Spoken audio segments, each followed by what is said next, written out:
ओम शांति। बाबा चुप्तारू, मीठे बच्चे, तुम्हारा धंधा है मनुष्य को सुजाग करना, रास्ता बताना। जितना तुम देही अभिमानी होकर के रहेंगे, बाप का परिचय सुनाएंगे, उतना कल्याण होगा। అంటే బాబు చెప్తారు, మన అందరికీ దారి చూపించే పని, అందరిని రేపించాలి, దారి చూపించాలి. ఎంతో సాధ్యమో అంత ఆత్మాభిమాని అయ్యి ఉండి తండ్రి పరిచయం ఇస్తే అప్పుడు అందరూ వింటారు. మరి అంటే తండ్రి పరిచయం వినిపిస్తూ ఉండాలి, అందరు కళ్యాణం అయిపోతూ ఉంటుంది. प्रश्न, गरीब बच्चे अपनी किस विशेषता के आधार पर షౌకారం से आगे जाते हैं? పేదవాళ్ళు బిడ్డలు ఏ విశేషత ఆధారంలో షౌకారి కంటే ముందు పోతారు? ఏముంది పేదవాళ్ళలో విశేషత?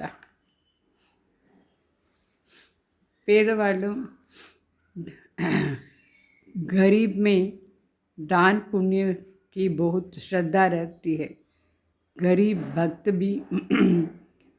भक्ति भी लगन से करते हैं. साहूकार भी गरीबों को साक्षात्कार भी गरीबों को होता है. साहूकारों को अपनी धन का नशा रहता है, पाप जास्ती होती है, इसलिए गरीब बच्चे उनसे आगे चले जाते हैं. అంటే పేదవాళ్ళకు దాన పుణ్యం చేసే శ్రద్ధ ఎక్కువ ఉంటుంది. పేదవాళ్ళు భక్తి కూడా మంచి భావనతో చేస్తారు. సాక్షాత్కారం కూడా పేదవాళ్ళకి అవుతూ ఉంటుంది. షౌకార్లకు ధనాన్ని నష ఉంటుంది. వాళ్ళు ధన ఎక్కువ ఉండే దానివల్ల పాపం కూడా ఎక్కువ చేస్తారు.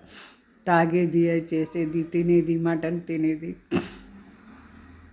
మరి ఏదో తప్పు పని అంత చేస్తూ ఉంటారు. అందుకే పేదవాళ్ళు వాళ్ళకంటే ముందు వెళ్ళిపోతారు. గీత్. ఓం నమః శివాయ. ఓం శాంతి. तुम मात पिता हम बालक तेरे, ये तो ज़रूर परम पिता परमात्मा की महिमा गाई हुई है. ये तो क्लियर महिमा है, क्योंकि वो रचयिता है. लौकिक माँ बाप भी बच्चों के रचयिता है. అంటే పాట ఓం నమ శివాయ అని పాట.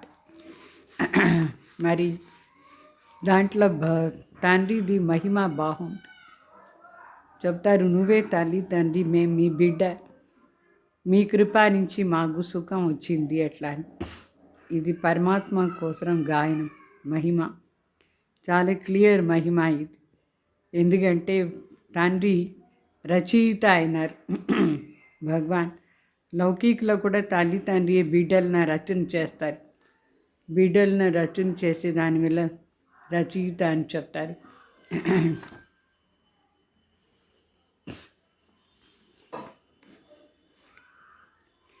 సో పరమాత్మది మహిమనే వేరే. బిడ్డలకు ఇప్పుడు తెలిసిపోయింది పరమాత్మ మహిమ అపరమ పార్. జ్ఞాన సాగర్ అంటే జ్ఞాన్ సాగర్, నాలెడ్జ్ఫుల్ అయినారు. వాళ్ళలో మొత్తం జ్ఞానం ఉంది. నాలెడ్జ్ శరీర నిర్మాత కాదు, ఇది భవిష్యాని కోసం జ్ఞానం. ఇందులో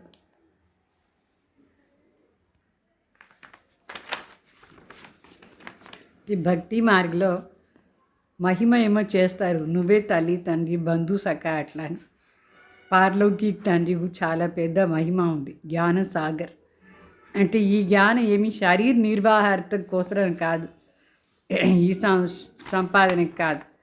జ్ఞాన సాగర్ తండ్రి మన భవిష్య రాజ్యాని కోసం తీస్తారు. జ్ఞాన సాగర్ దగ్గర జ్ఞానం ఏముందో అది ఏం జ్ఞానం, అది భగవాన్ దగ్గర ఉండేది. ఈ సృష్టి చక్రం ఎట్లా తిరుగుతుంది, దీనిపైన జ్ఞానం. ఎట్లా మనం పునర్జన్మలో వస్తాం, పేదవాళ్ళ నుంచి షౌకార్ ఎట్లా అయ్యేది, ఈ జ్ఞానం ఆధారాలనే మనం పతిత్ నుంచి పావన్ అవుతాం. సో జ్ఞాన సాగర్ పతిత్ పావన్ శిబాబా. కృష్ణని ఎప్పుడు పతిత పావన్ని చెప్పరు. కృష్ణ జ్ఞాన్ సాగర్ కూడా కాదు. కృష్ణాది మహిమనే వేరే. సర్వగుణ సంపన్న, 16 కళ సంపూర్ణ నిర్వికారి అని చెప్తాం కృష్ణ. సో కృష్ణను సరి భారతవాసియే, భారత్లోనే నివాసం చేస్తారు. శివబాబా కూడా భారత్లోనే అవతరణ అయినారు. సో శివబాబా మహిమ భారత్లో ఎక్కువ చేస్తారు, అపరమపార్ మహిమ చేస్తారు. కృష్ణాజీ కూడా భారత్లోనే మహిమ చేస్తారు. శివ జయంతి కూడా భారత్లోనే చేస్తారు. కృష్ణ జయంతి కూడా భారత్లోనే చేస్తారు. గీతా జయంతిను భారత్లోనే చేస్తారు. సో ముఖ్యంగా ఈ 3 జయంతిలు, ఒకటి శివ జయంతి, మళ్ళీ గీతా జయంతి, మరి కృష్ణ జయంతి అవుతుంది. ఇప్పుడు ప్రశ్న ఏమంటే, మొదట్లో ఎవరి జయంతి అవుతుంది? ఈ మూడిట్లా ఫస్ట్ జయంతి ఎవరు? కృష్ణాదా లేదు శివబాబాదా? మనుషులు పరమాత్మ ఎవరునే తెలీదు, మర్చిపోయినారు. కృష్ణ జయంతిని మాత్రం చాలా గ్రాండ్గా చేస్తారు, ధూమ్ధాముగా చేస్తారు, చాలా ప్రీతిగా చేస్తారు. శివ జయంతిని అంత బాగా చేయరు. శివ జయంతి చేస్తారు, చేయలేదంటే లేదు. అంత ఎక్కువ గాయనం కూడా లేదు. తో శివబాబా వచ్చి ఏం చేసినారని కూడా మనుషులకు తెలియదు. వాళ్ళ బయోగ్రఫీ ఏమి, జీవన చరిత్ర ఏమీ తెలియదు ఎవరికి, మనుషులు. కృష్ణ కోసం ఎన్ని విషయాలు రాసి పెట్టినారు. గోపిలందరినీ పిలుచుకుని పోయినారు కృష్ణ. వాళ్ళ చరిత్రలో కూడా కాస్త ఏమేమో రాస్తారు. పెద్ద మ్యాగజైన్ ఉంది, పెద్ద బుక్, భాగవతమే శ్రీకృష్ణ చేసిందంతా ఏమేమో రాసి పెట్టినారు. వాస్తవంగా శివుడిది చరిత్ర ఏముందో అది ఎవరికి తెలీదు. కృష్ణ జయంతి ఎప్పుడు చేస్తారు, మరి గీతా జయంతి ఎప్పుడు చేస్తారు? ఒక జయంతికు కనెక్షనే లేకుండా పోయింది. కృష్ణ ఎప్పుడు పెద్దగా అయిపోతారు, అప్పుడే కదా గీతా చెప్పేదానికి అవుతుంది. కృష్ణ చిన్న బిడ్డగా ఉండేటప్పుడు చూపిస్తారు. అంటే ఒక బుట్టలో వేసుకొని నది క్రాస్ చేసుకొని పోదారు వాళ్ళ నాయన. ఈ సైడ్ నుంచి ఆ సైడ్ నదిలో క్రాస్ చేసుకుపోదారు. మరి పెద్ద అయిన తర్వాతనే ఒక రథంలో కూర్చోబెట్టుకొని గీతా చెప్పేటగా చూపిస్తారు. ఒక రథంలో నిలిచి అర్జునకు గీత చెప్పేది నేర్పిస్తారు. చక్రం కూడా తిప్పినారు అని చెప్తారు. ఇప్పుడు 16-17 సంవత్సరాన్ని అవుతుందా గీత చెప్పేదని. బాకీ చిత్రంలో చిన్నప్పుడు ఏం చూపించినారు, అక్కడ ఇక్కడ పోయేసి వెన్న దొంగ చేసేది ఇదని చూపించినారు కృష్ణ. ఇప్పుడు గీత ఎప్పుడు చెప్పినారు మరి? చిన్నప్పుడేమో వెన్న దొంగలనే బిజీ అయిపోతాడు, ఏమేమో ఆటలంతా చూపిస్తూ ఉన్నారు. పెద్ద అయిన తర్వాత గీత చెప్పినట్టుగా చూపిస్తారు. మరి దానికి ముందు ఎంతమంది కన్యలు అందరినీ తీసుకుపోయినారు. ఇదంతా ఏందో వండర్ఫుల్గా, అంటే నిజంగా ఈ జ్ఞానాన్ని సమయానికి అదంతా ఏమీ బాగాలేదు.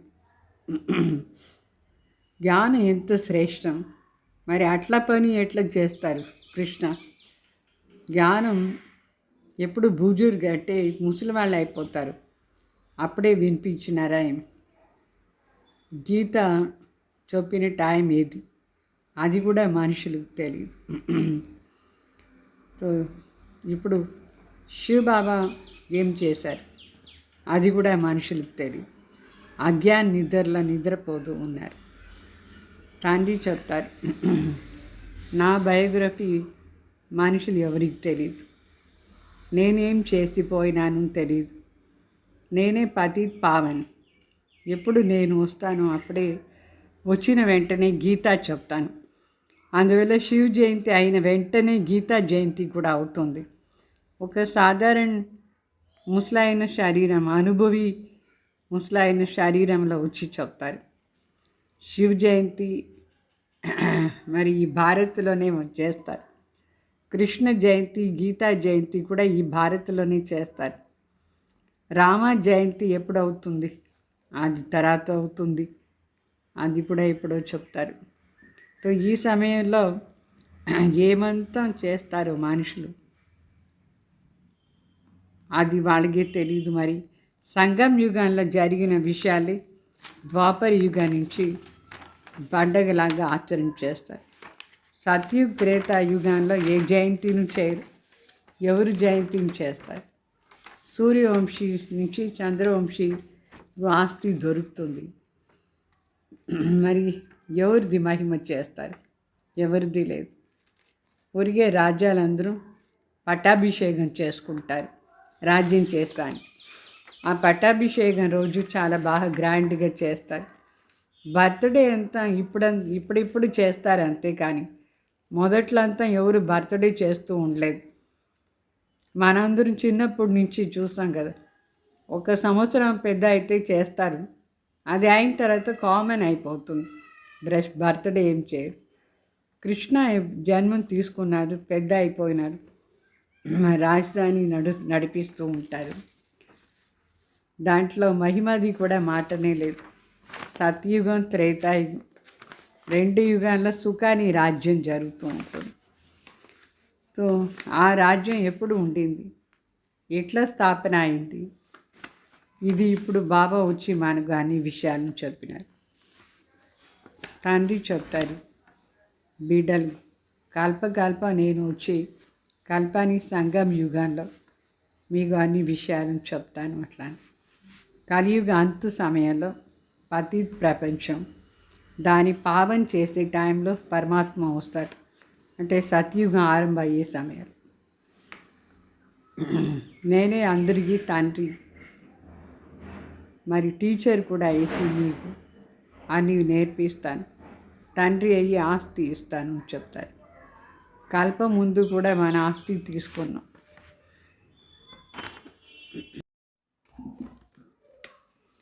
అంటే తండ్రి ఏం చెప్తున్నారంటే, बिडल बच्चे में कल्प कल्प कल्प के संगम पर आता हूँ।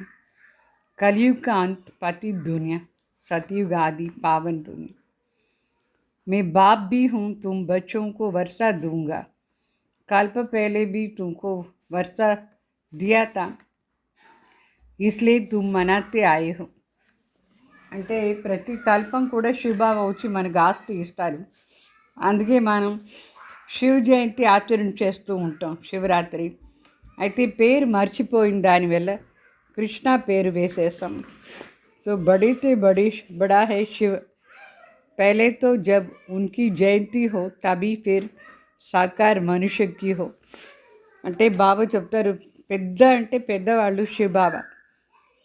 ఎప్పుడు వాళ్ళ జయంతి అయిపోతుందో తర్వాతనే మనుషులు సాకారంలో ఉండే వాళ్ళది జయంతి అవుతుంది. అంటే ఫస్ట్ శివబాబా ఈ ప్రపంచంలో రావలే కల్పాని సంగం యుగంలో. అది అయిన తర్వాతనే కృష్ణ జయంతి కానీ రామ జయంతి కానీ ఎవరి జయంతి అయినా అవుతుంది. సో ఆత్మలందరూ వాస్తవంగా పరంధామ్ నుంచి కింద వస్తూ ఉంటారు. మేరా బి అవతరణ హై, బాబా చెప్తారు, నాది కూడా అవతరణ అవుతూ, నేను కూడా పైన ఉండి కింద అవతరణ అవుతాను. ఆత్మలు కూడా పైన ఉండి కింద వస్తూ ఉంటారు. కృష్ణ మాతాకి గర్భ సే जन्म लिया, पालना ली है, उसको पुनर्जन्म में भी आना ही है. शिव बाबा पुनर्जन्म में नहीं आते हैं. అంటే శివ జయంతికు కృష్ణ జయంతికు తేడా ఏమంటే, శివబాబా ఎప్పుడు అవతరణ అవుతారో తర్వాత పునర్జన్మ లేదు శివబాబాకు. అయితే కృష్ణ మాతా గర్భంలో జన్మం తీసుకునే కారణం నుంచి మాతా ద్వారా పాలన కూడా ఉంటుంది, మరి పునర్జన్మం కూడా తీసుకుంటారు. శివబాబా పునర్జన్మ రహిత. వచ్చేది కూడా ఎప్పుడు లాస్ట్లో కలియుగ వినాశ టైంలో బాబా వస్తారు. तो ये सब बाप बैठ समझाते, ब्रह्मा विष्णु शंकर की त्रिमूर्ति दिखाते हैं. ब्रह्मा द्वारा स्थापना, क्योंकि शिव को तो अपना शरीर है नहीं, खुद बैठ बताते हैं, मैं इनके बूढ़े तन में आता हूँ అంటే బ్రహ్మ విష్ణు శంకర్ త్రిమూర్తులను చూపిస్తారు. బ్రహ్మ ద్వారా స్థాపన అని చూపిస్తారు. ఎందుకంటే శివబాబాకు తన శరీరం లేదు, అందువల్ల బ్రహ్మ శరీరంలో అవతరణ అయ్యి స్థాపన కార్యం చేస్తారు. ఇదన్నీ విషయాలు స్వయం కూర్చొని మనకు నేర్పిస్తారు. బ్రహ్మ శరీరం ఆధారం ద్వారా మనకు చెప్తారు నాకు పునర్జన్మ లేనే లేదు. నేను అంటే బ్రహ్మ కూడా తన జన్మాన్ని గురించి ఏమీ తెలియదు, శివబాబా వచ్చి చెప్తారు. तो इनका भी जन्मों के अंत का ये अंतिम जन्म है. బ్రహ్మ బాబాది కూడా లాస్ట్ జన్మ. అయితే దానికి ముందు ఎన్ని జన్మాలు తీసుకున్నారు అది బ్రహ్మ ఆత్మకు మొదట్లో తెలీదు, శివబాబా వచ్చి చెప్తారు. तो మొదట్లో అందరికీ ఇది చెప్పాలి, శివ జయంతి చాలా పెద్ద జయంతి. శివ జయంతి పెద్దదా, కృష్ణ జయంతి పెద్దదా? ఏది పెద్ద? ఒకవేళ కృష్ణ గీత చెప్పి ఉంటే గీతా జయంతి ఎప్పుడు అవుతుంది? కృష్ణ జయంతి వెంట. అయితే కృష్ణ మళ్ళీ ఎప్పుడు జన్మం తీసుకుంటారు? అందుకే ఇదన్నీ అర్థం కాని విషయం. బాబా చెప్తారు శివ జయంతి అయిన తర్వాతనే గీతా జయంతి ద్వారా కృష్ణ జయంతి అవుతుంది. సో కృష్ణ వెంటనే చెప్పేదానికి కూడా లేదు, పుట్టిన వెంటనే పెద్ద కావాలి కదా. సో శివబాబా మాత్రం వచ్చిన వెంటనే గీత చెప్పేది స్టార్ట్ చేస్తారు. అందుకే రెండు చేరి ఒకే రోజు ఉంటుంది, శివ జయంతి మరి గీతా జయంతి. అయితే వాస్తవంగా శివ జయంతి తర్వాతనే ఇమీడియట్గా గీతా జయంతి వచ్చేస్తుంది. ఈ పాయింట్స్ అంతా కూడా మన బుద్ధిలో నోట్ చేసుకోవాలి. పాయింట్స్ ఎన్ని చెప్తారు బాబా, నోట్ చేసుకోలేదంటే మనం మర్చిపోదు. అందువల్ల ప్రతి పాయింట్ను కూడా నోట్ చేసుకోవాలి. బాబా ఇంత దగ్గరగా వచ్చి మనకు ఈ రథం ద్వారా చెప్తారు. ఈ రథంలో కూడా బాబా బ్రుక్టి మధ్యలో కూర్చుంటారు. భగవాన్ స్వయం వచ్చి మనకు పాయింట్స్ అంతా చెప్తారు. ఈ సమయాల్లోనే మనకు చెప్తారు తలంపు చేసుకోవాలి. ఇదన్నీ కూడా పాయింట్స్ స్మృతిలో ఉండాలి. వాస్తవంగా ఈజీయే, అయితే బిడ్డలు మర్చిపోతారు. అందువల్ల నోట్ చేసుకోవాలి. బాబా మనకు నేర్పించినారు. అందరికీ ఇద్దరు తండ్రిని కూర్చి పరిచయం ఇవ్వాలి, రహస్యం చెప్పాలి. ఒకటి శరీరాని తండ్రి, ఇంకొకటి ఆత్మిక తండ్రి. వీళ్ళ ఇద్దరిది రహస్యం చెప్పాలి. మరి శివ జయంతి అందరూ చేస్తారు. అంటే మొత్తం ప్రపంచంలో వాళ్ళకు కూడా శివ జయంతి చాలా ముఖ్యం. ఎందుకంటే భగవాన్ అవతరణ అయితే అప్పటి నుంచి అందరికీ సద్గతి అవుతుంది. సో బాబా వచ్చేది సద్గతి కోసం. ఎట్లా ఇప్పుడు క్రైస్ట్ వస్తారు, బుద్ధ వస్తారు, వాళ్ళ ధర్మం వాళ్ళ జయంతిని ఆచరణ చేస్తారు. మరి वो भी आत्मा आकर के प्रवेश करके धर्म स्थापन करती है. వాళ్ళు కూడా ఆత్మలే ఒక శరీరంలో ప్రవేశమయ్యి వాళ్ళ ధర్మాన్ని స్థాపన చేస్తారు. శివబాబా కూడా పరమాత్మ వచ్చి ఈ శరీరంలో ప్రవేశమయ్యి సతీ ధర్మాన్ని స్థాపన చేస్తూ ఉంటారు. సో శివబాబాని మాత్రమే హెవెన్లీ గాడ్ ఫాదర్ని చెప్తారు, సృష్టి రచయిత అని చెప్తారు శివబాబాని. వాళ్ళందరినీ సృష్టి రచయిత అని చెప్పరు. వాళ్ళందరూ మురిగే వాళ్ళ ధర్మాన్ని స్థాపన చేస్తారు. సృష్టి రచయిత ఒకరే శివబాబా. ఎప్పుడు ఈ సృష్టి పాతగా అయిపోతుందో అప్పుడు కొత్త సృష్టిని రచన చేయడానికి భగవాన్ వస్తారు. మిగతా వాళ్ళందరూ పాత దాంట్లో వస్తారు, తన ధర్మస్థాపన చేస్తారు. ఇంకా ఎక్కువ పాతది అయిపోతుంది, కానీ వాళ్ళు పాత సృష్టిని వినాశం చేసే శక్తి కూడా లేదు. బాబా చెప్తారు ప్రతి కల్ప నేను సంగం యుగంలోనే వచ్చేది. సంగం యుగంలో వచ్చి మీ అందరికీ రాజయోగా నేర్పిస్తాను. ఇది భారతదేశాన్ని ప్రాచీన రాజయోగం, చాలా ప్రసిద్ధ. మొదటి యోగం ఏదంటే భగవాన్ నేర్పించిన యోగం. దాన్ని ప్రాచీన్ని చెప్తారు, అంటే చాలా పాత దీనార్థం. ఎవరికి నేర్పించినారు రాజయోగం? స్వయం భగవాన్ వచ్చి బ్రాహ్మణకు నేర్పించినారు.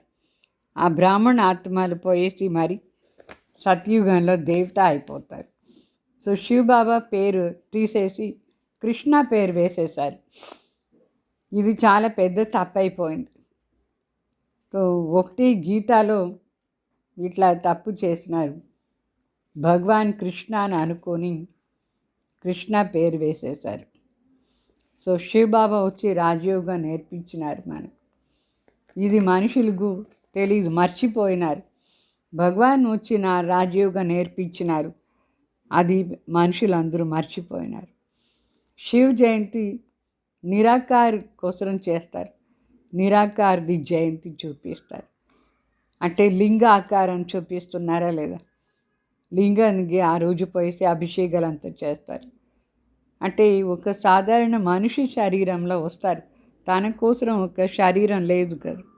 అందుకే లింగాకారం చూపించి శివరాత్రి రోజు అందరూ పోయి దానికి అభిషేకం చేస్తారు. అయితే భగవాన్ ఎట్లా వస్తారు అనేది ఎవరికి తెలియదు. ఏ శరీరంలో అవతరణ అవుతారు అదిను మనుషులకు తెలియదు. ఈ పరిచయం మన అవశ్యంగా అందరికి ఇవ్వాలి. బ్రహ్మ శరీరం ద్వారానే మనకు సద్గతి ఇస్తారు. సర్వాత్మలు సద్గతి దాత, ముక్తిదాత, మార్గదర్శక్ శివబాబా ఒక్కరే అవుతారు. బాకీ సర్వాత్మలకు గైడ్ అయినారు. గైడ్ కూడా కావాలి. ఎక్కడ పోయే గైడ్? పరంధాం పోయేదానికి గైడ్ పరమాత్మ ఒకరే అవుతారు. వేరే ఎవరికి పరంధాం పోయే విషయం కూడా తెలియదు. ఎట్లా ముక్తికి పోయేది అంటే పవిత్రం అయితేనే ముక్తికి పోయేది, అది కూడా మనుషులకు తెలియదు. ఊరికినే అన్నిటి నుంచి ముక్తి కావాలి అనుకుంటారు. అయితే ఎందుకోసం జీవన్ బంధంలో ఉన్నారు, దుర్గతిలో ఉన్నారు? దానికంతా కారణం వికారాలు. ఎప్పుడు వికారాల నుంచి ఫ్రీ అయిపోతారు అప్పుడే జీవన్ బంధన్ నుంచి ఫ్రీ అవుతారు, జీవన్ ముక్తి దొరుకుతుంది. ఎట్లా మనుషులు వేరు దానికి గైడ్ అయినారు. ఎక్కడెక్కడ తీర్థయాత్రలో పిలుచుకుపోతారు. సో ఆత్మలకు గైడ్ కావాలి కదా. అదంతా స్థూలంగా ఉండే యాత్రలో పోయే గైడ్. ఇక్కడ మరి ఆత్మ పరంధాం పోవాలంటే దాని గైడ్ పరమాత్మనే అవుతారు. పరమాత్మ తప్ప వేరే ఎవరు దీని మార్గం చూపించేదానికి లేదు. శివబాబాని సుప్రీం అని చెప్తారు. సుప్రీం అంటే పరం ఆత్మ. ఎందుకంటే మనిషిలాగా పునర్జన్మం తీసుకోరు శివబాబా. మనుషులు పునర్జన్మం తీసుకుంటారు. అందుకే పరమాత్మ అని మనుషులను చెప్పరు. భగవాన్ ఒక్కరిని మాత్రమే పరమాత్మ అని చెప్పేది. మనుషులందరూ పతిత్ నుంచి పావన్ అవుతారు. పావన్ అయ్యే వరకు వాపస్ పోయేదానికి లేదు. అయితే ఎవరు చేస్తారు పావన్గా? ఎవరు జన్మ మరణ రహితాను వాళ్ళే మన పావన్ చేసేది సాధ్యం. తండ్రి వచ్చి చెప్తారు, నేను వస్తాను, వచ్చి మీ అందరినీ పావన్ చేసేయని యుక్తి నేర్పిస్తాను. పావన్ అయ్యే యుక్తి. ఏం యుక్తి? పవిత్రం అయ్యే దానికోసం శివబాబా తలంపు చేయాలి. కృష్ణ పతిత్ పావన్ చెప్పరు కృష్ణని. ఏదంటే కృష్ణకు దేహ సంబంధాలు ఉన్నాయి. కృష్ణ ఇట్లా కూడా చెప్పేదానికి లేదు, మీరు దేహ సంబంధాన్ని వదిలేసి నా తలం చేయండి అట్లా. ఎందుకంటే కృష్ణ కూడా దేహదారి సంబంధులు ఉన్నారా లేదా? లాస్ట్లో ఈ 84 జన్మాల్లో పరమాత్మ అవతరణ అని చెప్తారు. దేహ సంబంధం అంతా వదిలేయండి అట్లా అని. ఈ దేహ సంబంధంలో వస్తే మన తండ్రి వెంట ఇంటికి పోయేదానికి లేదు. శివబాబా అశరీరి, మనం కూడా అశరీరి కావాలంటే దేహ సంబంధం త్యాగం చేసి శివబాబా దగ్గర సంబంధం పెట్టుకోవాలి. ఇప్పుడు బాబా చెప్తారు, మీకు నేను ఆత్మీక యాత్ర నేర్పిస్తాను. ఆత్మీక యాత్ర అంటే ఆత్మ మనసు బుద్ధి ద్వారా పరమాత్మ తలంపులోనే జీవనాన్ని యాత్ర చేస్తూ ఉంది. ఇది ఆత్మీక తండ్రి వచ్చి మనకు ఆత్మీక బిడ్డలకు నేర్పిస్తారు. ఈ ఆత్మీక జ్ఞానం ఇస్తారు. అంటే ఆత్మని గురించి అన్ని విషయాలను చెప్పేది అంటే ఆత్మీక జ్ఞానం. కృష్ణ ఏమి చెప్పరు ఆత్మీక జ్ఞానం. కృష్ణ సత్యుగాని మొదటి రాజ్ కుమార్, దేశ సంబంధులు అంతా ఉంటారు కృష్ణ. అయితే అందరికీ తండ్రి ఒకరే శివబాబా పరం ఆత్మ. వాళ్ళే అందరికీ గైడ్ అవుతారు. అంటే ఒక దేహదారి అందరికీ గైడ్ అయ్యేదానికి లేదు. పరమాత్మని మాత్రమే లిబరేటర్ గైడ్ అని చెప్పి పిలుస్తారు. బ్లిస్ఫుల్, పీస్ఫుల్, ఎవర్ ప్యూర్ అని చెప్తారు శివబాబాని. అంటే ఆనంద సాగర్, శాంతి సాగర్, సదా పవిత్ర సాగర్, గైడ్, ముక్తిదాత, ఇట్లా అంతా పరమాత్మ అని పిలుస్తారు. కానీ కృష్ణ అని పిలవరు అట్లా అంతా. మళ్ళీ ఇప్పుడు బాబా చెప్తారు, ఆత్మలకు నేను వచ్చి జ్ఞానం ఇస్తాను. ఎట్లా పవిత్రమయ్యేది, ఎట్లా ఆనందంగా ఉండేది, ఎట్లా శాంతిగా ఉండేది అని నాలెడ్జ్ ఇస్తారు. తండ్రి చెప్తారు, నేను ఈ శరీరం ద్వారానే మీకు ఇదంతా జ్ఞానం ఇస్తాను. లేదా శరీరమే లేదంటే పరమాత్మ కూడా ఎట్లా మాట్లాడతారు? అది ఏ శరీరం? భగవాన్ వచ్చి మాట్లాడేది. ఎంత వాల్యుబుల్ శరీరం! బ్రహ్మ అంటే భగవాన్కు రథం అవుతారు. ఇప్పుడు మనకు కూడా ఈ శరీరం ఉంది. ఈ శరీరం ద్వారానే వేరే వాళ్ళకు మనం జ్ఞానం ఇస్తాం. శరీరం లేదంటే ఇచ్చేదానికి లేదు. పరమాత్మని గాడ్ ఫాదర్ని చెప్పి పిలుస్తారు. వాళ్ళ రూపం ఏమి, ఫాదర్ రూపం ఏమి ఎవరికి తెలియదు. ఫాదర్ రూపాన్ని తెలుసుకోవాలంటే మొదట్లో మనం మన రూపాన్ని గురించి తెలుసుకోవాలి.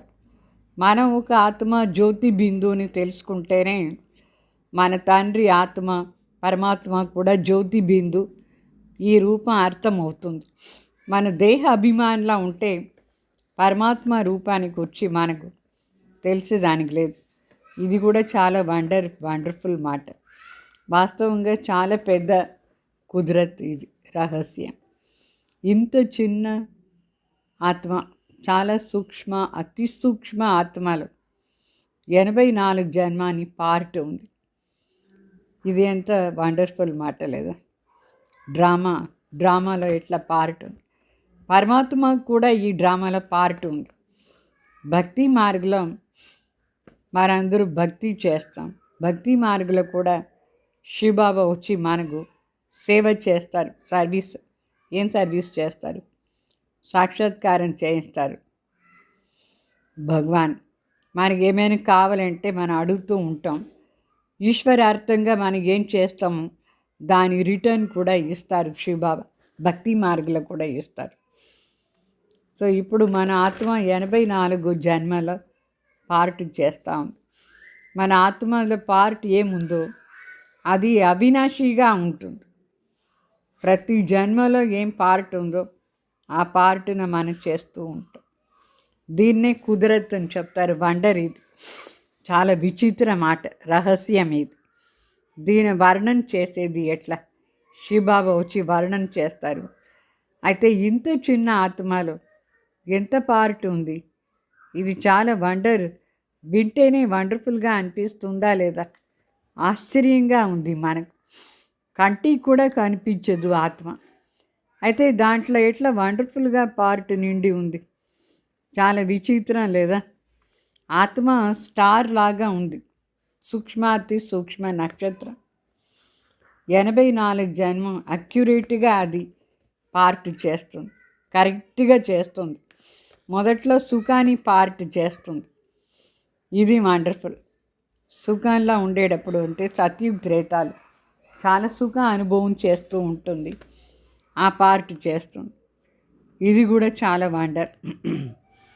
మరి తండ్రి వచ్చి ఆత్మ మరి పరమాత్మది జ్ఞానం ఇస్తారు.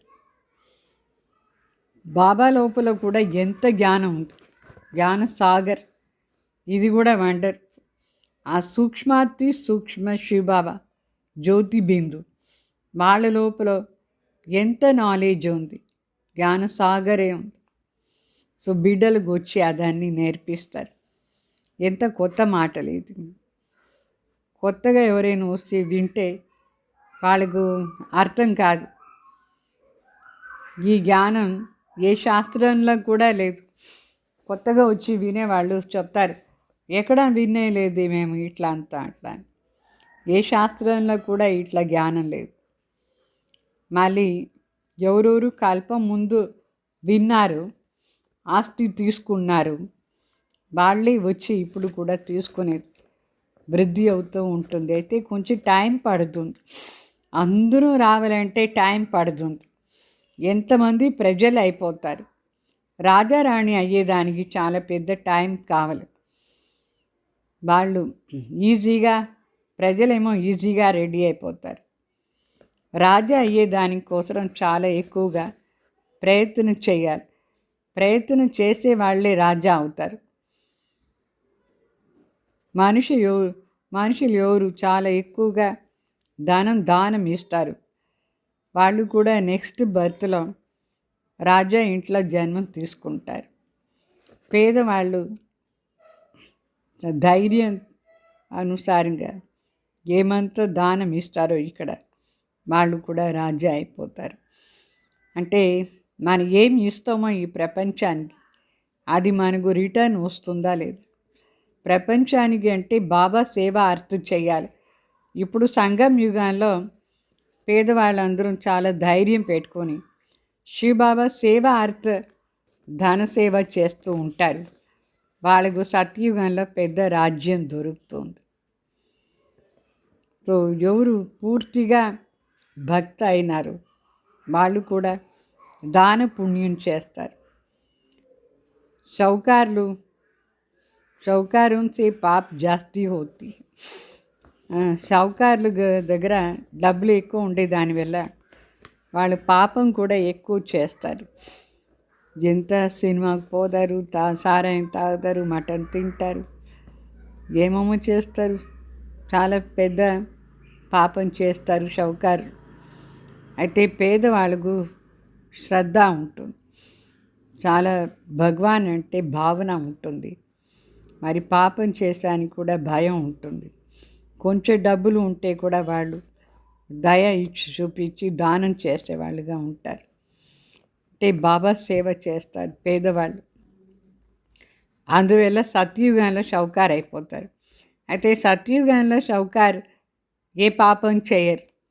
ఈ కలియుగంలో ఎవరు షౌకార్ ఉన్నారు వాళ్ళే పాపం చేస్తారు. పేదవాళ్ళు భక్తి భావన కూడా బాగుంటుంది. దర్శనం కోసం ఎంత బాగా వాళ్ళ తల కట్ చేసుకునేదానికి కూడా రెడీగా ఉంటారు.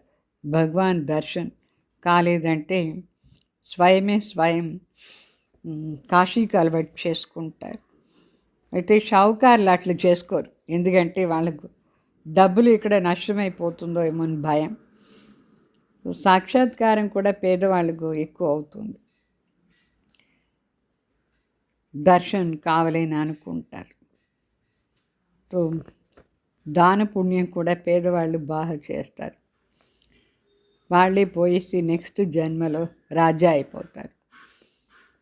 డబ్బులు వాళ్ళు ఇప్పుడు ఈ సమయంలో ఎవరెవరికి ఎక్కువ డబ్బులు ఉందో వాళ్ళకు అహంకారం జాస్తి ఉంది. ఏమేమో చేస్తారు డబ్బులను పెట్టి. వేరే వాళ్ళకు హింస కూడా చేస్తారు షావుకార్ డబ్బులు ఉండే దానివల్ల. సత్యుగంలో ఎంతో షావుకార్లు అయితే అక్కడ అహంకారం లేదు, ఏ పాపం చేయరు. ఇక్కడ పేదవాళ్ళు బాబా సేవ చేసి 21 జన్మాని సుఖం అనుభవం చేస్తారు. ఈ బాబా దగ్గర వచ్చేదే ఎవరు, చాలా పెద్ద షౌకార్లు రారు. సాధారణంగా కొంచెం డబ్బులు ఉండేవాళ్ళు వస్తారు.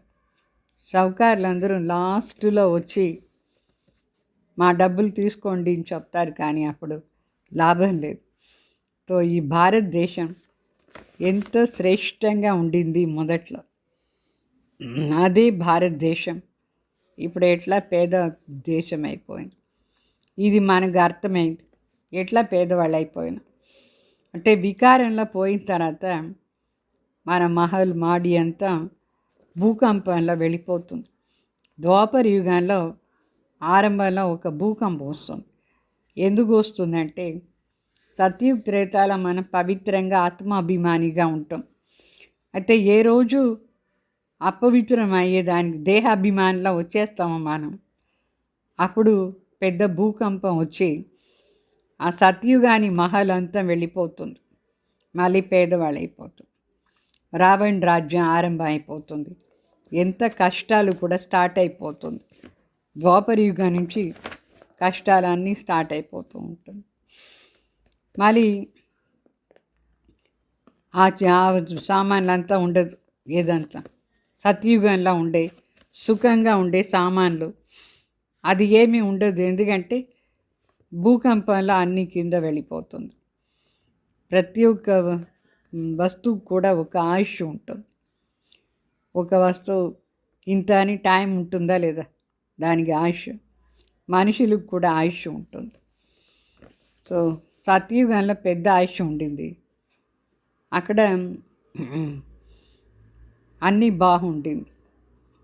అంటే ఇంటికి కూడా ఒక ఆయుష్ చెప్తాడు అందరూ. ఇప్పుడు ఒక కొత్త ఇల్లు కడదాం అనుకోండి, ఆ ఇంజనీర్కి తెలుసు ఎట్లా ఫౌండేషన్ వేస్తున్నాం, ఎట్లా దాని ఆయుష్ ఉంటుంది. అట్లా బంగారు కోసరం కానీ పొజిషన్ కోసరం కానీ పెద్ద పెద్ద ఇల్లు కానీ అన్నీ మొదట్లో ఎట్లా ఉండింది, తర్వాత అన్నీ వెళ్ళిపోతుంది.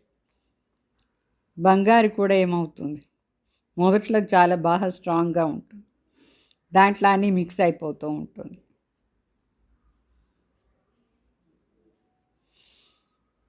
మరి నాటకంలో కూడా కొందరు చూపిస్తారు ఎట్లా యుద్ధం జరుగుతుంది. యుద్ధం టైంలో ఇల్లు అంతా ఎట్లా విరిగిపోతూ ఉంటుంది, పడిపోతుంది. పెద్ద పెద్ద ఇల్లు అంతా కూడా పడిపోయింది. మళ్ళీ దాన్ని చేస్తారు. చేసేదానికి ఎంత టైం పట్టదు. ఎట్లా ఇప్పుడు రెండో ప్రపంచ యుద్ధంలో హిరోషిమా నాగసాకిలో బాంబు వేశారు. ఇల్లు అంతా నాశమైపోయింది. మళ్ళీ అంతం కట్టాలంటే ఎంత టైం పట్టిందా లేదా. సో అది అక్కడ మరి డ్రామాలో మాత్రం ఊరిగా ఆర్టిఫిషియల్గా అని చూపిస్తూ ఉంటారు. అయితే స్వర్గంలో అన్నీ సత్యంగా ఉంటుంది. మహల్ అంతా బంగారుతోనే సత్యంగా ఉంటుంది స్వర్గం.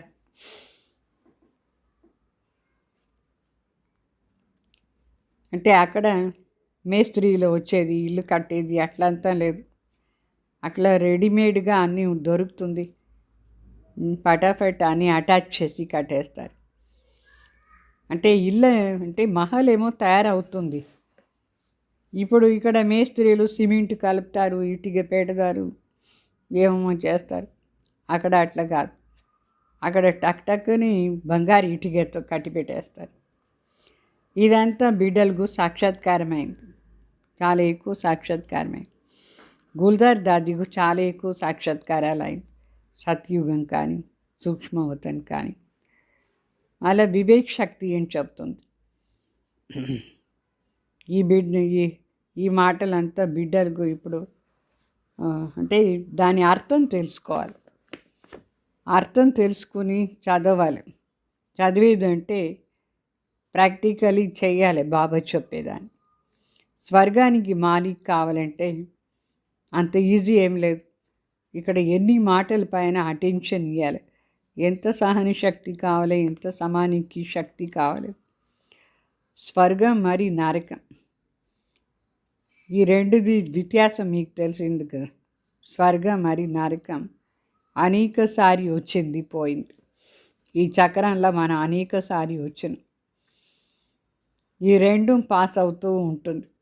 స్వర్గం అంటే రాత్రి ఉంటుంది, మరి పగలు వస్తుంది. పగలు అయిపోయిన తర్వాత రాత్రి వస్తుంది. అట్లనే స్వర్గం ఉండింది, మరే నరకం వచ్చి నరకం వెళ్ళిపోతుంది, మళ్ళీ స్వర్గం వస్తుంది. అయితే నరకానికి స్వర్గానికి మధ్యలో సంగం యుగం వస్తుంది. అట్లనే సత్యుగ త్రేత అయిపోయిన తర్వాత అక్కడ భూకంపం మధ్యలో వచ్చేస్తుంది. ఎందుకంటే ఆ పవిత్రత వెళ్ళిపోయిందంటే ఆ సామాన్లు కూడా వెళ్ళిపోతుంది. అందువల్ల భూకంపం వస్తూ ఉంటుంది. ఇప్పుడు మన పవిత్రం అవుతూ ఉంటామంటే ఈ వినాశం ద్వారా చెడ్డదాన్ని వినాశం అయిపోతుంది. మన సత్యుగానికి చాలా షౌకారుగా వెళ్ళిపోతాం. సో ఈ సమయంలో మీకు పూర్తిగా జ్ఞానం వచ్చిందా లేదా? లక్ష్మీనారాయణకు ఈ జ్ఞానం అంతా తెలీదు. వాళ్ళు ఊరికే రాజ్యం చేస్తూ ఉంటారు. వాళ్ళకి ఎవరు ఆ రాజ్యం ఇచ్చింది అని కూడా ఆ టైంలో తెలీదు. ఇప్పుడు మనకు తెలుసు. సంగం యుగంలోనే ప్రతి ఒక్క విషయంది కూడా జ్ఞానం మనకు అర్థమవుతుంది. సత్యుగంలో ఉండే లక్ష్మీనారాయణకు రాజ్యం ఎట్లా వచ్చింది అని మనకే తెలుసు. ఇక్కడ మనం చదువుతాం స్వర్గాన్ని రాజ్యం తీసుకునేదానికి మాలిక్ అయ్యేదానికోసం బాబా ఏం నేర్పిస్తారో అది చదువుతాం. అంటే సర్వగుణ సంపన్న 16 కళ సంపూర్ణ మర్యాద పురుషోత్తం కావాలి. స్వర్గంలో రాజ్యం చేయాలంటే ఇదే చదవాలి. అప్పుడే అక్కడ పోయేసి మహల్ అంతం చేసేది. అంటే ఇక్కడ శివబాబా సర్జన్. ఇది పెద్ద హాస్పిటల్. ఈ ఈశ్వరీయ విశ్వవిద్యాలయం చాలా పెద్ద హాస్పిటల్. ఇక్కడ మనం చేసిన పాప కర్మ అంతా ఆపరేషన్ చేస్తారు. ఎవరు ఆపరేషన్ చేసేది? శివబాబా సర్జన్. ఎట్లా ఆపరేషన్ చేస్తారు? యోగా నేర్పించి యోగం ద్వారా అన్ని భస్మం చేయిస్తారు. ఇప్పుడు తండ్రి బిడ్డలకు చెప్తారు, రోజు ఎంత మంచి మంచి పాయింట్స్ అంతా వినిపిస్తూ ఉంటారు తండ్రి బిడ్డలకు. మరి మన పని ఏమి?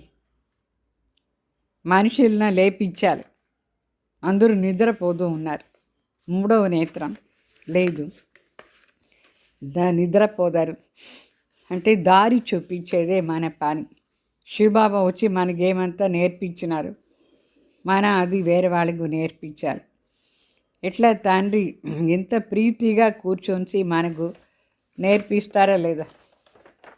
మనం కూడా వేరే వాళ్ళకు అంత ప్రీతిగా నేర్పించాలి. దేహాభిమానం ఉండకూడదు. అంటే బాబా చెప్పేటప్పుడు మనం వినేటప్పుడు దేహాభిమానం ఉండకూడదు. మనం వేరే వాళ్ళకి చెప్పేటప్పుడు కూడా దేహాభిమానం ఉండకూడదు. శివబాబా ఎప్పుడు విదేహి అంటే దేహమే లేదు. బ్రహ్మ బాబాకు కూడా ఎప్పుడూ దేహాభిమానం ఉండదు. మనం కూడా ప్రయత్నం చేయాలి ఆత్మాభిమాని అయ్యేసి ఉండేదానికి. అప్పుడే వేరే వాళ్ళకు కూడా బాగుంటుంది. మనం ఎప్పుడు ఆత్మాభిమానిలా ఉంటే మనం చాలా మధురంగా ఉంటాం. ఎవరు ఆత్మాభిమానిలా ఉండి బాబా తలంపు చేసుకొని వేరే వాళ్ళకు పరిచయం ఇస్తారు, వాళ్ళు చాలామందికి మంచి కళ్యాణం చేస్తారు. చాలామందికి వాళ్ళు చెప్పేటప్పుడు అర్థమవుతుంది. మొదట్లో ఈ దేహ అభిమానం వచ్చేసింది. దాని నుంచి అన్ని ప్రకారమైన వికారాలు వచ్చేసింది. దేహ అభిమానమే కదా కారణం వికారానికి, యుద్ధానికి, జగడానికి, దుఃఖానికి, అశాంతి. సో లడ్నా జగడ్నా నవాబీసే చల్నా దేహాభిమాన్. ఇక్కడ బాబా దగ్గర వచ్చిన తర్వాత జగడాలు వేసేది, గట్టిగా అరుస్తూ ఉండేది, ఇక్కడ వచ్చి రాజాలాగా టిప్ టాప్గా నడుచుకునేది అంత దేహాభిమానం. ఇక్కడ దేహాభిమానం మంచిది కాదు. బల్ అప్నా రాజయోగ్ హై తో భీ బహుత్ సాధారణ రానా హై. బాబా చెప్తారు మీది రాజయోగం, రాజాలాగా ఉండే యోగం ఇది. అయినా కూడా చాలా సింపుల్గా ఉండాలి. ఏ విషయంలో కూడా మనం ఫ్యాషనబుల్గా అహంకారంగా ఉండకూడదు. టిప్ టాప్గా నడుచుకోకూడదు. టిప్ టాప్ అంటే తెలుసా ఏమి?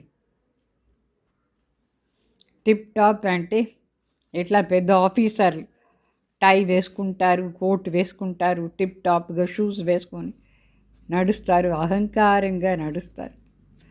ఇక్కడ అట్లా అంతా ఉండకూడదు. ఇట్లా చాలా సింపుల్గా ఉండాలి, సాధారణంగా ఉండాలి. నగలంతా కూడా ఎక్కువ వేసుకోకూడదు. సో కొందరు ఉన్నారు, కొంచెం ఏమో వాళ్ళ దగ్గర ఎక్స్ట్రా సామాన్ ఉంటాయి, చాలా అహంకారం అయిపోతుంది. కొంచెం మంచి ఇల్లు కట్టుకుంటారు, అహంకారంలో వచ్చేస్తారు. చాలా ఫ్యాషనబుల్గా ఉంటారు, ఫ్యాషన్ను చూపిస్తారు. అట్లా ఫ్యాషన్ ఇక్కడ మంచిది కాదు.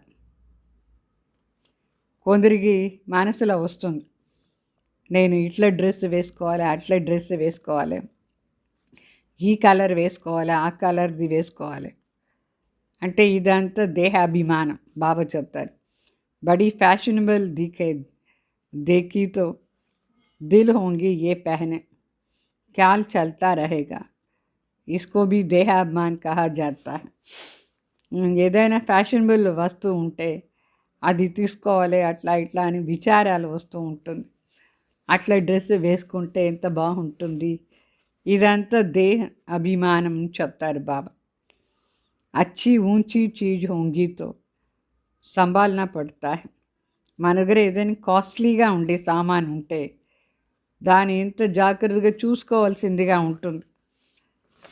సాధారణ సామాన్లు అంత ఏమైనా పట్టించుకోం. అంటే మన బుద్ధి పోగండా ఉండాలి ఏ సామాన్ పైన కూడా. అందుకే ఏది కాస్ట్లీ తీసుకోకూడదు, వెల జాస్తి ఉండే సామాన్ మన దగ్గర పెట్టుకోకూడదు.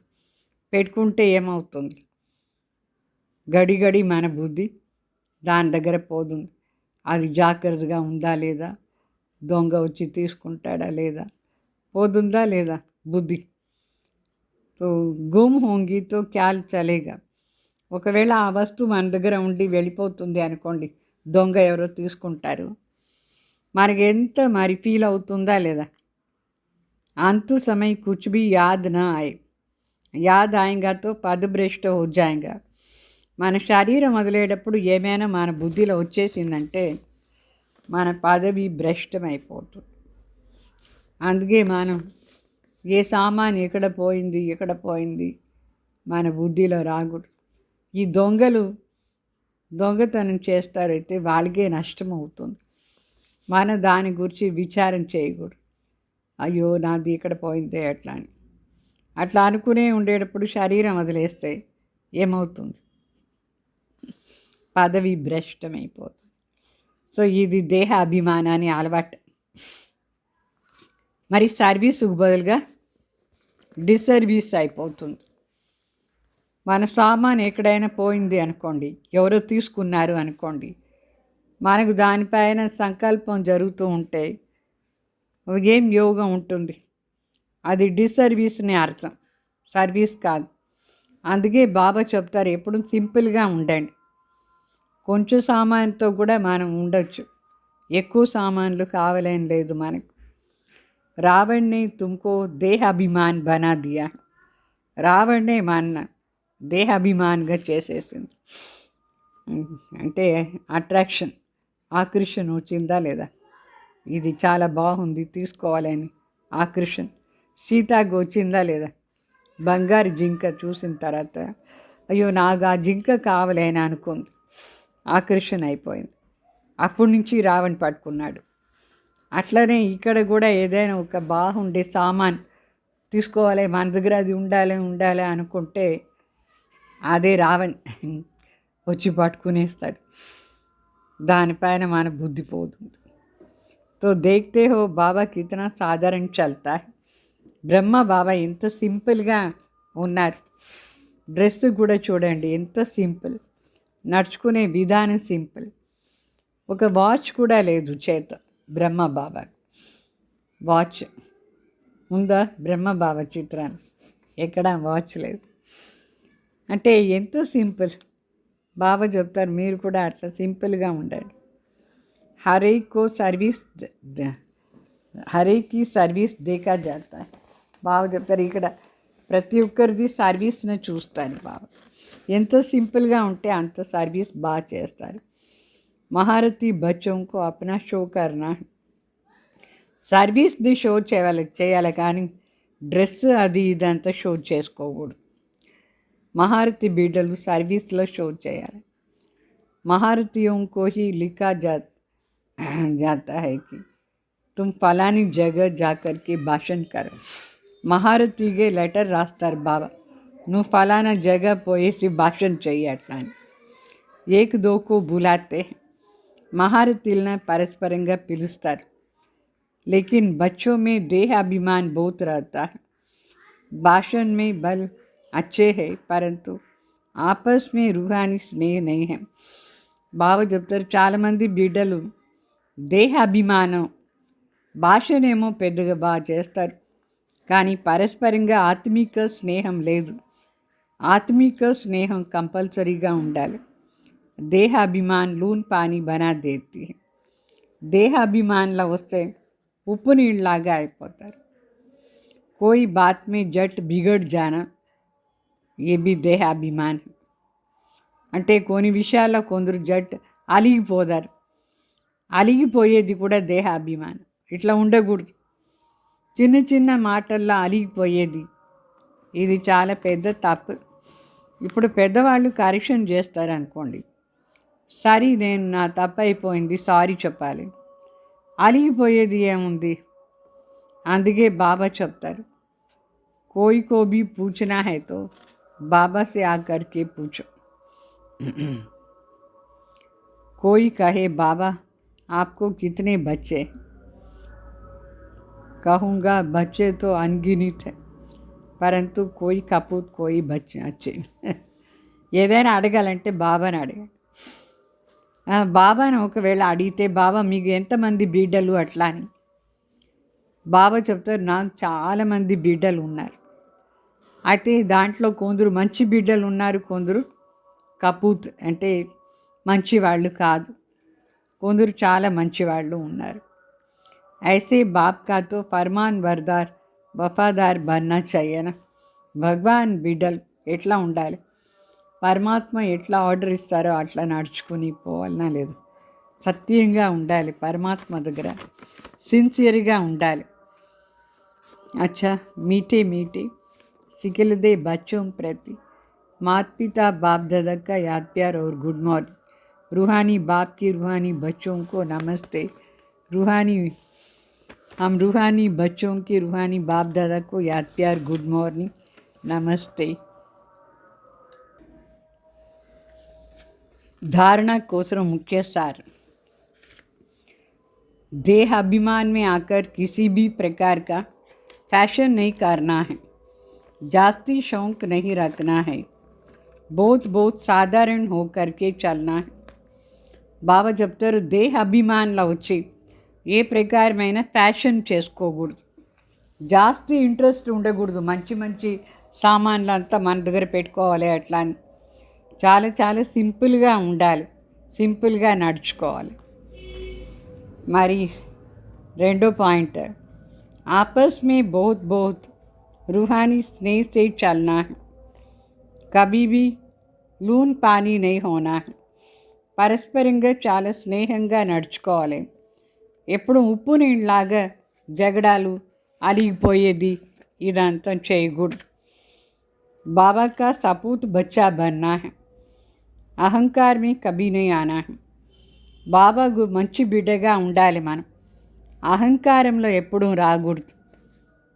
वरदान समर्पणता द्वारा बुद्धि को स्वच्छ बनाने वाली सर्व खजानों से संपन्न भाव. సమర్పణత ద్వారా బుద్ధిని స్వచ్ఛంగా చేసుకునేవాళ్ళు సర్వ ఖజానాతో సంపన్న భావ.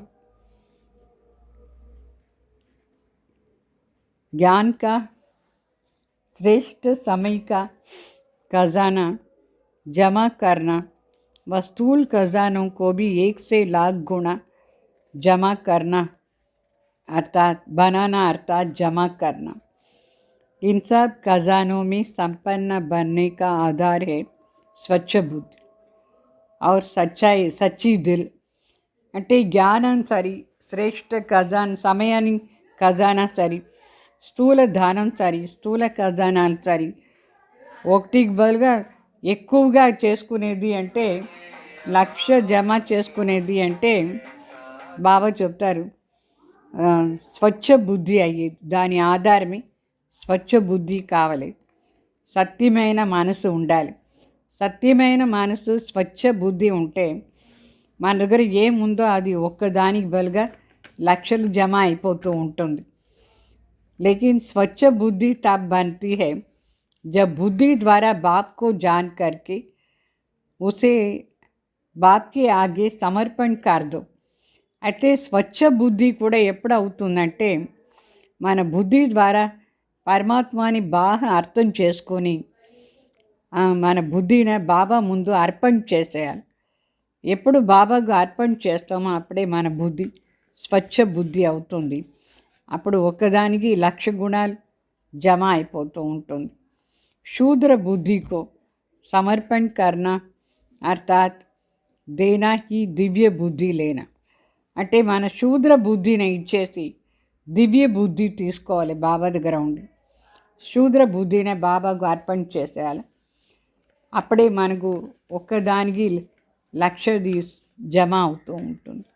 స్లోగన్ ఏక్ బాప్ ద్వారా ఏక్ బాప్ दूसरा ना कोई. इस विधि द्वारा సదా వృద్ధికో ప్రాప్తి కర్తే రహం. ఒక్క తండ్రి తప్ప వేరే ఎవరు లేదు. ఈ విధానం ఆధారంలో వృద్ధి ప్రాప్తి చేసుకునే ఉండండి. అన్ని మాటలు ఒక్క బాబా కోసమే అన్ని చేయాలి. సంకల్పం బాబా కోసం, బుద్ధి బాబా కోసం, సంస్కారం బాబాకు, పని చేసేది బాబాకు. అప్పుడే వృద్ధి అవుతూ ఉంటుంది. ఈ విధానంతో వృద్ధి చేసుకొని పోతూ ఉండాలి. ఓం శాంతి.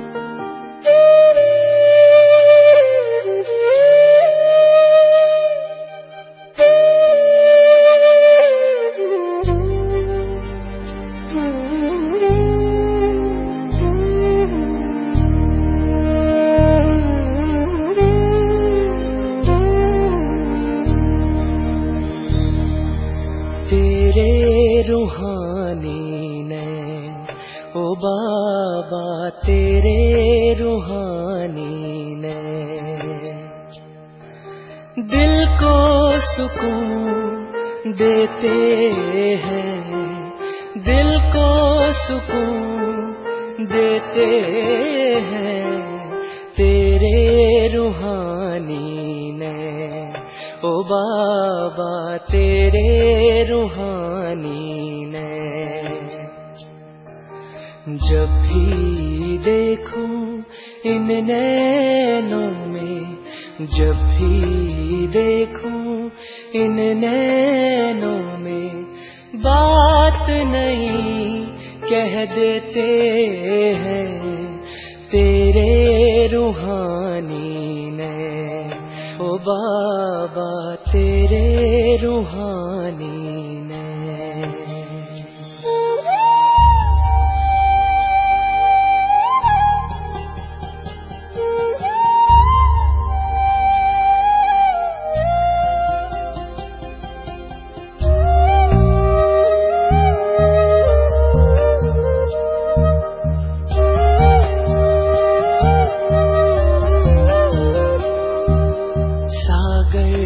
गहरे नैन तेरे ओ बाबा,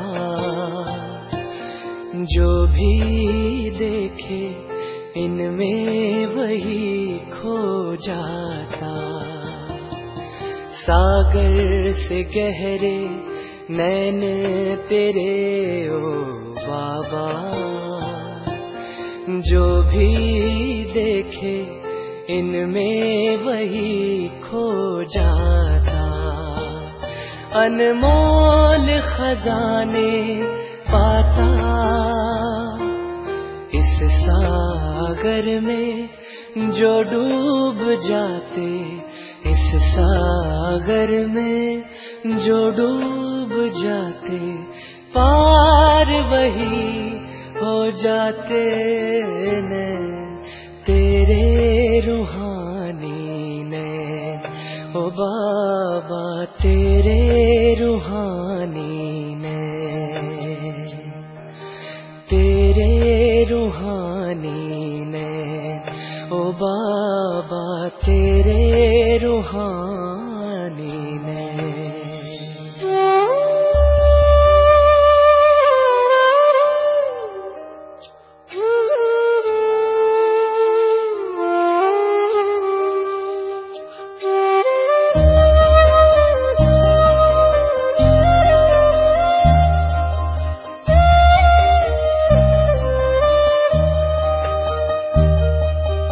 प्यारी प्यारी मुस्कान न्यारी दिल को लुभाए जाती है।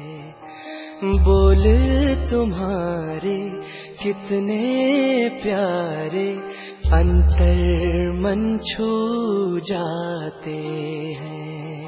जब तक न देखूं सूरत तिहारी, जब तक न देखूं सूरत तिहारी, आता नहीं इस दिल को चैन तेरे रूहानी ने।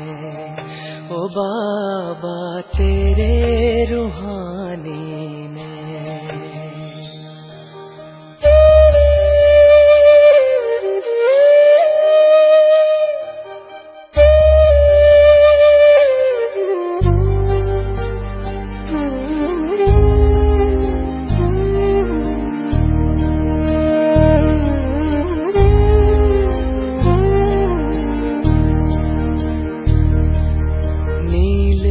गगन के झरोखों से हो देखते रहते,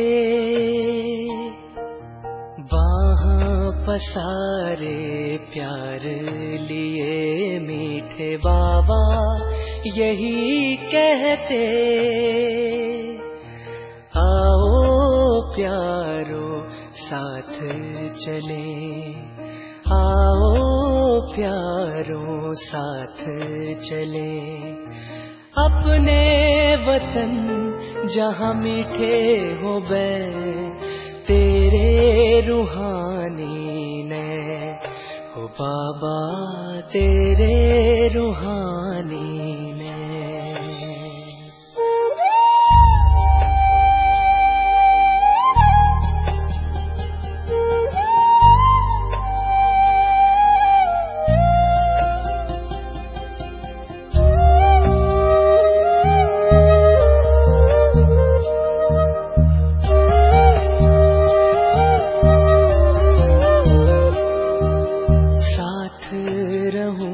तेरे पास रहूं मैं, तुझसे ही बैठूं खाऊं, दूर कभी ना हो तू नजर से, तेरे ही रंग रंग जाऊं। ना दूर होंगे अब ना कभी ना दूर होंगे अब ना कभी ना, बाबा मेरे तेरे नैनों से नैन तेरे रूहानी ने। ओ बाबा तेरे रूहानी ने, तेरे रूहानी ने। ओ बाबा तेरे रूहानी